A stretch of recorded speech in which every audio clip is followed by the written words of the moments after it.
Both Bitcoin and Dogecoin have generated headlines recently because of their wild market volatility, and with good reason. The most recent crash saw cryptocurrency markets plummet by around $300 billion in a single night.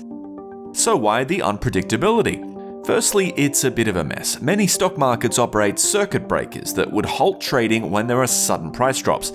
But with hundreds of crypto markets, those protections are simply not feasible.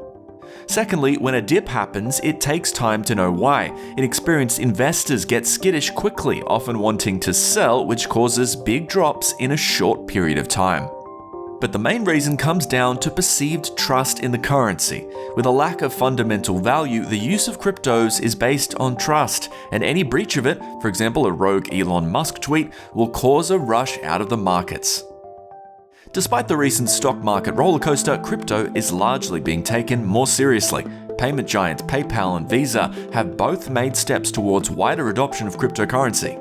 And up until recently, you could buy a Tesla with Bitcoin. Tesla has halted purchases until production of the coin becomes more environmentally friendly.